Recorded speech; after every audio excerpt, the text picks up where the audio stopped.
It was roughly September, October of 2019 when I uploaded the last video on this Cherokee. It is now May of 2021. I recorded some footage of other work that I did on this after that and just never got time to put it together and upload it. So I'm going to do that now, this video, and it may be another one or two with the rest of that thrown together. And once that's uploaded, there'll be a follow up with where this Cherokee's at, what had been done that wasn't recorded, because I stopped recording when I did a lot of the work on it.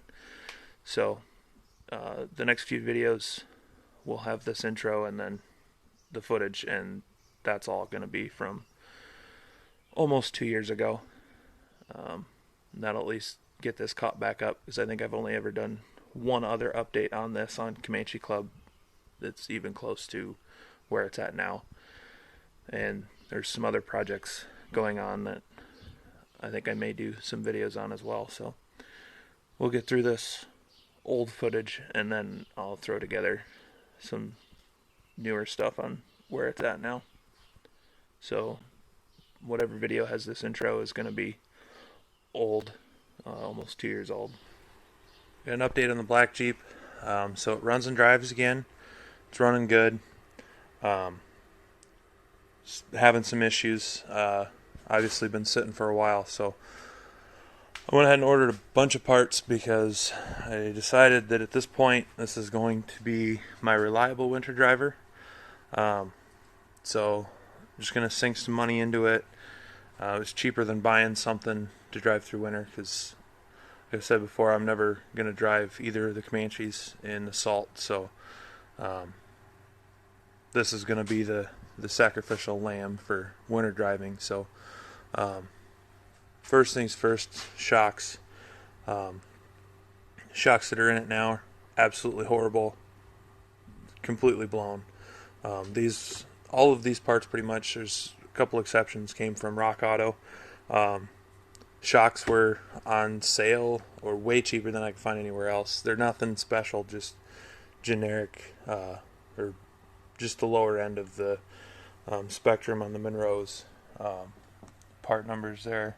I don't remember which one is which, but front and rear here. I did notice when I got them, so these are glued from the factory, but when I got them from Rock Auto, that glue was broken and they were just taped closed. So I open them up and check them out, and one of the fronts is missing the metal cups and the nut for the top of the shock, but it does have the bushings, and that baggie, it was obviously open, so that's kind of disappointing. I've never had an issue with anything from Rock Auto, but I don't know if these were a return at some point and Rock Auto just bought them and never opened them. Not saying it was Rock Auto's fault by any means, but I have no issue with reusing the metal cups and the nut on one of the shocks for this particular Jeep, because again, it's just kind of a beater, so no issue with that. Like I said, I wouldn't bash Rock Auto for it. They probably had no idea, but that's what happened. New wiper blades. These were all super cheap, way cheaper than you could get in an actual store. And yes, this is Napa, but it did come from Rock Auto. The date on this is like 2005 or something like that, so it's been on the shelf for a while. New sway bar end links. The driver's side one is completely snapped right at the base. This whole metal piece that wraps around the bushing is completely gone. It's just snapped off right there, and then the bushing on the bolt. So definitely need new end links. The bushings for the sway bar, I got new ones because they were super cheap. I think they were like $2 or $3 for the bushings. The bushings on it now are dry rotted. They're not broken, they're just dry rotted. So I'm going to replace them while I'm in there. New fuel filter, because I'm going to have the fuel system apart. As you can see, I had to have a new fuel tank because after filling it, it started leaking, and I did find the leak. It's right about in this area. on the tank. So I'm guessing just crap built up in here, and over time it rusted. But yeah, it's seeping out right here. This whole side of the tank's all wet, and it's leaving puddles. So definitely needs a new tank, and that comes with the new O-ring and whatnot. Bleeder screws, because I've got to do the brakes. New fuel tank straps. Not entirely sure if I'm going to use these, because the ones that are on the tank now are actually in good shape. So I may just either hang on to these or return them. They weren't expensive, so maybe easier just to keep them at this point. This is actually for the red truck. It's the rear transmission seal. Doesn't have anything to do with this. New brake rotors and new pads. The pads on the front are almost completely gone. It squeals a little bit. Rotors look to be in okay shape, but if I'm going to have it apart, I might as well just put new rotors on it. Thought about doing the back brakes. Really didn't want to mess with it. I'm going to have them apart to replace the brake lines. I'm just assuming I'm going to have some sort of issue and have to take it apart, but I'm hoping I don't. But I really don't want to mess with the rear brakes if I don't have to. So I'm going to throw fronts on it and see what happens. It still stops and everything. It just squeals, and I can see the pads are worn. So just going to do it while I have it up, working on it. Brake lines. The rear brake lines that run along the frame rail are super rusted. I don't trust them for more than a couple months. They're pretty bad. The one across the axle isn't bad, but right where it goes into the wheel cylinders, it's pretty bad. The front brake lines aren't bad at all, except where they pass into the wheel well. Everything that's exposed is rusted really bad, so I'm probably going to just splice those because I don't want to run them all through the hood. But this kit here is actually a copper nickel kit. It's 25-foot roll. Comes with a package. I think there's like 25 fittings in here of all sorts of different sizes. These kind of gold looking ones, I believe are the size for the Cherokee brakes. Also work on the Comanche brakes. There's plenty of those in there to do them all. The other ones are for like the distribution block and stuff. I found when I did the brakes on my 92 Comanche, I swapped in the distribution block and bigger brake booster from a late model Cherokee. These were not the right size for the 97, actually 96 and up. I think 96 is when they switched over to that. But if you aren't running the dual diaphragm Cherokee brake booster with the distribution block that came with it, these will not work in that distribution block. I don't know yet if they work in the older ones, but the dual diaphragm ones I know don't work. But yeah, so this whole kit is $30 on Amazon for a 25-foot roll and 25 fittings, which is an absolute steal. This roll is just enough to do a Comanche if you remove the height sensing valve in the back. Just bypass that. So I'm assuming it's also going to be enough for the Cherokee, given that it's shorter.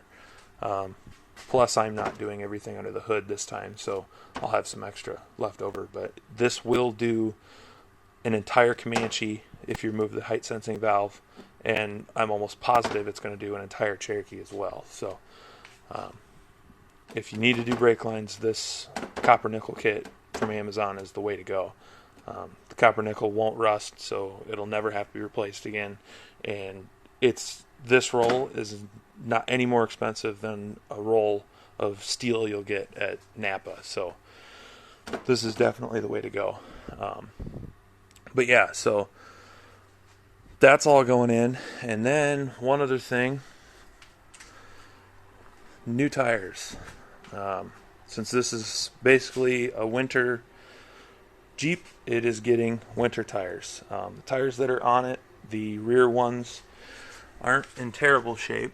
They've got some tread left in there. there's a little bit, but the fronts, you can see they're pretty well worn down. There's nothing there on the outside. The inside's got a little bit of tread left, but obviously the alignment's off too. So I'm going to get these tires mounted up. These are Firestone Winter Force 2 UVs and just the stock size for the Cherokee, the 225/75. These are pretty much the only option for the Cherokee that is available everywhere. I did find a couple places that had some other brands that I've never heard of. So I just went with these because these are actually, I got these for cheaper than I could find anything else. So these normally at any of the tire shops, they were quoting anywhere from 100 to 120 a tire. I got these on Amazon. That's before mounting. With the mounting and everything, it worked out to be like 130. But these tires I found on Amazon for, I think they were 80 or 85 a tire. So all four of these cost me $300. Call it another 100 for mounting, balancing, and everything. I'll be $400 into it, and the shop quoted me $500 to buy them and do it. So doing that, saving $100 or so. But yeah, this shows it's important to shop around when you're looking for stuff, because you can oftentimes find the same thing elsewhere for way cheaper. So yeah, basically saving $30 a tire by ordering them on Amazon. So and they were still free shipping with Prime, which surprises me because I can't imagine these were cheap to ship. But so yeah, that's the update for now. Once I start working on it, I'll do maybe a couple of videos of some of it, but I'll probably just mostly install it. The tank, I think I'm actually going to bedline before I put it in. That's what I did with the red truck. It does have a finish on it, but being winter driven, I'd rather have an extra coat of protection if I can. So yeah, I guess that's pretty much it for now. Once I start getting this stuff installed, I'll update from there. So one of the first things I'm going to be working on the Cherokee is dropping the fuel tank and getting that replaced. Unfortunately, right after I replaced the head and got it running again, went and put a full tank of gas in it, and intending on driving it a little bit to get the oil going through so I could do another oil change, because it does have a little bit of water in it yet. But the next day I come out to the shop and can smell gas really bad, and that's all gas dripping from the fuel tank. So when dropping the fuel tank, you want to get the tank as low as possible. So unfortunately, I'm going to be siphoning a full tank of gas out of here. I've got one 5-gallon gas can. I've got a couple small ones, but it's not even worth it. So I'm just going to fill this can and put it in the other vehicles just to use the gas up and get it out of here. I'll keep one can, the last can of the tank, so I can put it back in here to get to the gas station. But just wanted to mention the proper way to siphon gas. If you don't have a siphon pump, don't ever just suck on a hose out of the gas tank, because you'll just be inhaling gas fumes, and trust me, it is not pleasant, and you will never get a siphon going without killing yourself. First time I tried to siphon gas, I made that mistake, and it was terrible. But anyway, how this is set up, ideally you don't have two hoses.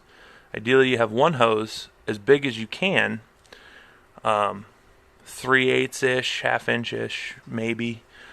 I only have these little 1/4-inch leftover vacuum hoses, so I'm running two of them because the drip on them is just tiny. you can barely even see it coming out of there. It's going to take a while, but the method here is you shove your hoses in until they're in the bottom of the tank, and then you take a bigger hose and just kind of stick it in there. It's not even in the actual filler hole. It's just in there, and use a rag to seal it up real good, and then blow into here. It may take a few tries. Generally what I do is I'll blow into it and then put my thumb over it to help retain some of the pressure, and then blow into it again, and then you'll get gas coming out the other end. If you want to stop the siphon, just lift the gas tank, the can, up above the filler neck, and it'll kill that siphon. In this case, since I've got almost 20 gallons to siphon out, I'm going to fill this can 4 times. So at the rate it's going, it's probably going to be 3 hours before this tank's empty. So I'm going to let it run. Got to keep an eye on it because the siphon won't stop when the gas tank is full, so it'll just overflow everywhere. So I'll be basically watching paint dry here, making sure I don't make a giant mess. May work on some other stuff while I'm waiting, but got to be careful when doing this. There's a lot of things that can go wrong. So got the sway bar pulled. It's definitely hard. These things were real rusted. This is the one I was talking about. The end was completely gone. Just the metal sleeve on there, which I had to peel off of the stud. But you can see the bushings. This is the old bushing, just completely mangled and gone compared to the new one. I do actually have the 28 millimeter sway bar, which I did not know. I ordered 26 millimeter bushings, but if you notice, you can see where the bushing was, it's worn the bar down. So the 26 millimeter actually fits on here now, since it wore it down so far. But definitely should have measured the bar before I ordered, but it'll work. The mounts are completely rusted and flaking, but I'm going to reuse them. They're still solid. They're not rusted through or anything, so I'm going to reuse them. But yeah, links both sides. I had to cut the nuts off, or this side I actually had to cut through this a little ways to get it broke loose, and the sleeve actually came loose. But I'm going to get this cleaned up, put the new bushings and end links on, and throw it back in. Sway bar's back in. I see new bushings in there. End links on both sides. I actually torqued everything down to proper spec. Never realized how crushed them upper bushings actually are supposed to be. I've always thought that was too squished, but that's apparently what they're supposed to look like. So putting in the sway bar is important. Just doing the end links even. These need to be loosened, the actual body mounts. This bolt here needs torqued first. After you get this just set in there. Then tighten the top one up there. Then tighten these here. That way all the bushings and everything are positioned where they're supposed to be. Everything sits where it's supposed to be. On this, I anti-seized in there really good underneath the end link. This is threaded. The factory stud here is it's a pressed in bolt really. It's threaded all the way through, but over time the threads here will get flattened out, marred up, or just completely disintegrate. The inner sleeve of this can actually stick to that, so soak that real good with anti-seize, even that backing plate there. Just a dab on the tip here for the nut. Don't want to go too much anti-seize on the nut, just a little tiny dab will be fine. Put too much on there, it's going to start to skew the torque spec and could actually allow that nut to back off. So didn't put any anti-seize on the the body mount bolts. Those, for some reason, tend to come out easily, regardless how rusty they are. I've never snapped one off. Now that I say that, I'll probably snap one off next time. But so yeah, next up, probably gonna lift the front end up and get these front shocks out and do the brakes. You guys outside the rust belt are lucky. This is all rust. And it's just from doing the sway bar and the sway bar end links. So if that's just from the sway bar and the end links, imagine what the whole underside of the Jeep looks like. It ain't fun. Try and give a shot from underneath. This is the brake line. It's not as bad as I've had. I've had them so bad they just pop on you, but see how rusty the shock is. Bump stop's gone. Floorboards are rusted through. You can see the newer sheet metal up there where all the really bad stuff was cut out. Can't really see much else from this end, but anyway, getting ready to pull the fuel tank. First things first, I'm going to figure out, make sure I get some better light in here. Figure out removing the filler hoses back in there. They're kind of a pain in the ass to get to.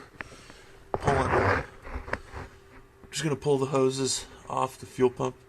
I may actually take them off the body side. Get those all disconnected.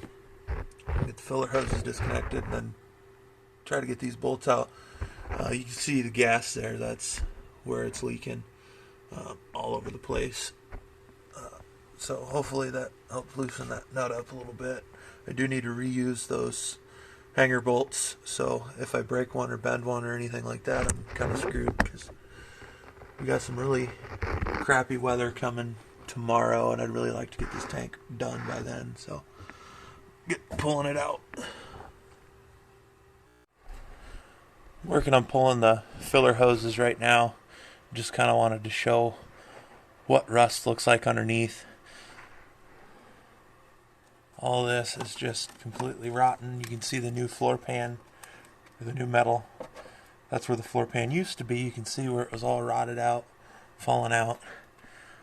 Just holes everywhere. The cover for the filler hoses is just completely rusted off on one side. Super flimsy. Rust is just so bad. Actually snapped the hanger bolt, so I gotta find one. Pretty sure the other side's gonna snap, so that's gonna be fun. But rust is just horrendous. You see all this on the inside. That's all it is on the outside. Doesn't look too awful bad. When you get on the inside, you can see how far up that rust creeps, and just how bad it is everywhere. And that's just salt on the roads. It's terrible. Got the tank out finally. The other strap, I didn't even attempt to get the bolt off, so I just cut it. As you can see, they're really, really rusted. Couldn't even get I put a wrench on it, couldn't get a good angle, so I needed to screw it. I'm going to cut it. But tank's out. The leak appeared to be right in this area somewhere. I don't see anything obvious, but you can see the tank's all wet right there. Potentially underneath even. It's in that area somewhere. So gonna take these clips off. They just clip this plastic guard on there, which, as you can see, actually holds in the moisture and the rust. So I may not even put that back on. I don't know. I haven't decided. It's kind of good for rocks and stuff, but rust is arguably just as bad. So start stripping this apart, transferring stuff over to the new tank. It's exactly the same as the new tank. Everything about it. This is the new one that I painted. I didn't tape it or anything. I just held cardboard up to cover the holes when I sprayed it. But it's got a thick coat of bed liner on it. It's just the cheap Rust-Oleum in a can, but it's better than nothing. So I don't know if I'm going to get it done before I go to work, but we'll give her a shot. Got the old tank completely stripped down. All the stuff's off of it. I was actually surprised when I pulled this plastic liner off underneath. It's cleaner than up top. Really the only spots that are bad is right where this contact point is in here. And that's going to happen regardless because the straps go there. So I'm actually going to reuse this. I was expecting it to be much worse under there, but it's actually way better underneath. So I do have to go to the parts store. All of the clamps broke, all the big ones anyway. The smaller ones, they are just bad. I really don't want to reuse them anyway, but need to find new bolts. Really hoping Napa has something that'll work. We'll see. I'm sure they don't have this particular bolt, but we'll see what they got. New tanks up here, pretty well assembled.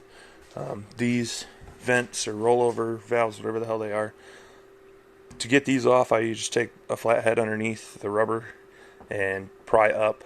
I be careful not to stab too deeply or pry too hard because it can rip through it. So just get underneath of it enough that you can get fingers under it and it'll pop right out. Installation, pop the rubber off, put the rubber in because it's actually got a channel, so it actually locks onto the steel, and then pop this back in. Not hard at all.